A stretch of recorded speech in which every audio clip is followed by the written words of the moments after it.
مومن کی آیت نمبر 7،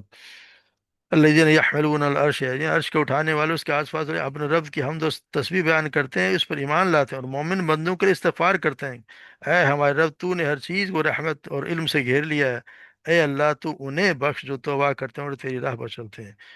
انہیں عذاب جہنم سے بھی نجات دے، انہیں انہیں ان جنتوں میں لے جا جن کا تو نے ان سے وعدہ کیا، اور ان کے ساتھ پہنچا دے ان کے باپ دادوں بیویوں اور اولادوں میں سے جو بھی نیک، انہیں برائیوں سے بچا لے۔ تو یہ اللہ تبارک و تعالیٰ کتنی ہمارے لیے تو فرشتے بھی دعا کرتے ہیں، شرط یہ ہے کہ اللہ تبارک و تعالیٰ کو یاد کیا جائے۔ اسی لیے کہتے ہیں کہ ایک حدیث میں بھی آتا ہے کہ آپ صلی اللہ علیہ وسلم نے فرمایا کہ یقیناً فرشتے تم میں سے ہر ایک شخص کے لیے دعا کرتے رہتے ہیں جو اپنی نماز کی جگہ میں رہے، جب تک وہ بے وضو نہ ہو، کہ اللہ اسے بخش دے، اللہ اس پر رحم فرما، جب تک نماز نے اسے گھر جانے سے روک رکھا ہو، نماز کے سوا کوئی چیز مانے نہ ہو، تو پھر اس کے لیے اللہ تبارک فرشتے بھی دعائیں کرتے رہتے ہیں۔ تو پھر کہتے ہیں اندازہ کہیں اللہ تبارک و تعالیٰ ہمارے لیے ہمارا ذکر، جیسے نا جیسے اس کے ساتھ کے ایک نتیجے یہ بھی نکلا، جب تم اللہ تبارک و تعالیٰ کو کثرت سے یاد کرو گے تو وہ فرشتوں کے سامنے تمہارا ذکر خیر کرے گا، لوگوں میں تمہاری اچھی شہرت فرمائے گا، تم پر اپنی رحمتوں کا نزول بھی فرمائے گا، اس کے فرشتے تمہارے لیے مغفرت دعا رحمت کی دعائیں کریں گے۔ تو پھر اس رحمت کی وجہ سے وہ ہمیں جہالت اور نافرمانی کی تاریکی سے نکال کر ایمان و علم و عمل کی روشنی میں لے آئے گا، اور قیامت کے دن پھر عطا ہونے والے ذکر ہیں وہ تو پھر آگے آ رہی ہیں۔ تو یعنی کہ وہاں تو وہ ہوگا کہ اپنے جیسے ایک حدیث میں آتا ہے کہ میں اپنے بندے کے گمان کے مطابق ہوں، جو میرے متعلق رکھتا ہے اور میں اس کے ساتھ ہوں، جب وہ مجھے یاد کرے تو میں، اگر وہ مجھے نفس میں یاد کرے تو میں اسے اپنے نفس میں یاد کرتا ہوں، اگر وہ مجھے کسی جماعت میں یاد کرے تو میں اسے اس سے بہتر جماعت میں یاد کرتا ہوں، یعنی فرشتوں کی جماعت میں یاد کرتا ہوں، اگر ایک بالش میرے قریب ہو تو میں ایک ہاتھ اس کے قریب ہوتا ہوں، اور اگر وہ ایک ہاتھ میرے قریب ہو تو میں دونوں ہاتھوں کے پھیلانے کے برابر اس کے قریب ہوتا ہوں، اور اگر وہ چلتا ہو میری طرف آئے تو میں دوڑ کر اس کی طرف آتا ہوں۔ تو اللہ تبارک و تعالیٰ تو کتنا غفور الرحیم ہے کہ ہم تھوڑا سا بھی ذکر، ہماری حیثیت ہی کیا کیا ذکر کر رہے ہیں، اور پھر بھی اس پہ کتنا اللہ تبارک و تعالیٰ اجر عظیم دے رہے ہیں، اور ہمیں، اور یہ بھی بہت بڑا کتنا ہے کہ ہمیں اسلام کی جو ہے وہ نور سے منور کر دیا ہے، کہ اسلام ہمیں دے دیا ہے، اور ہم اس اللہ تبارک و تعالیٰ استقامت بھی بخشے۔ تو اس لیے ہر حال میں وکان المؤمنین رحیم، اللہ تبارک و تعالیٰ تو ہے ہی مومن پر رحیم، اللہ تبارک و تعالیٰ سے کوئی زیادہ تو رحم کرنے والا ہے ہی نہیں، کیونکہ وہی ہے جو کہتے ہیں نا، ایک بتا آپ صلی اللہ علیہ وسلم کسی راستے سے گزر رہے تھے، اور ایک چھوٹا بچہ راستے میں تھا، اس کی ماں نے ایک جماعت کو آتے دیکھا تو اپنے بچہ، میرا بچہ میرا بچہ کہتے ہوئے اس کو دوڑی اور بچے کو گود میں لے کر ایک طرف ہٹ گئی، ماں کی محبت دیکھ کے صاحب نے کہا یا رسول اللہ، خیال تو ہے کیا یہ ماں اپنے بچے کو آگ میں ڈال دے گی؟ تو آپ صلی اللہ علیہ وسلم ان کا مطلب سمجھ گئے، فرمانے لگے کہ اللہ تعالیٰ بھی اپنے دوستوں کو آگ میں نہیں ڈالے گا۔ اسی طرح نا ایک اور حدیث میں آتا ہے، صحیح بخاری میں ہے کہ آپ صلی اللہ علیہ وسلم نے کہ ایک قیدی عورت کو دیکھا، اس نے بچے کو، اپنے بچے کو دیکھتے ہی اٹھا لیا اور اپنے کلیجے سے لگا کے دودھ پلانے لگی۔ آپ نے فرمایا بتاؤ اگر اس کے اختیار میں ہو تو کیا وہ اپنی خوشی سے اپنے بچے کو آگ میں ڈال دے گی؟ تو صحابہ نے کہا ہرگز نہیں۔ آپ نے فرمایا قسم ہے اللہ کی، اللہ تعالیٰ اپنے بندوں پر اس سے بھی زیادہ مہربان ہے۔ تو اللہ تبارک و تعالیٰ کتنے مہربان ہے، جو اس سے بھی زیادہ، ماں سے بھی زیادہ اللہ تبارک و تعالیٰ مہربان ہے۔ پھر تحیتم یوم یلقونہ سلام، اور پھر ان کی دعا، جو تحفہ جو ہوگا وہاں پہ ہوگا سلام، یعنی جب اس دن جو تحفہ ہوگا وہ وہاں پہ قیامت کے دن، یا آپ کہہ رہے ہیں کہ جائیں گے تو سلام ہوگا، جیسے نا سورہ یاسین میں جیسے آتا ہے سلام قولا من رب رحیم، یعنی اللہ تبارک و تعالیٰ کی طرف سے خود سلام کہا جائے گا، دوسرے ملائکہ بھی ان کو سلام کریں گے، جیسے سورہ نحل میں آتا ہے الذین یتوفاہم الملائکۃ طیبین یقولون سلام علیکم ادخلوا الجنۃ بما کنتم تعملون، جن لوگوں کی روح ملائکہ اس حالت میں قبض کریں گے کہ وہ پاکیزہ لوگ تھے، تو ان سے وہ کہیں گے کہ سلامتی ہو تم پر، داخل ہو جاؤ جنت میں اپنے ان اعمال کے بدولت جو تم دنیا میں کیا کرتے تھے۔ تیسرے پھر یہ کہ خود بھی آپس میں ایک دوسرے کو سلام کرے، جیسا سورہ یونس میں آتا ہے دعواہم فیہا سبحانک اللہم وتحیتہم فیہا سلام وآخر دعواہم ان الحمد للہ رب العالمین، وہ ان کی صدا یہ ہوگی کہ اللہ پاک ہے تیری ذات، ان کا توفہ ہوگا سلام، ان کی تان اسی پہ ٹوٹے گی، اس بات کو ساری تعریف اللہ رب العالمین ہی کے لیے ہے۔ تو یہ اللہ تبارک و تعالیٰ کا کتنا بڑا احسان ہے کہ ہمیں یہ چیزیں سکھائی ہیں، اور پھر ہمیں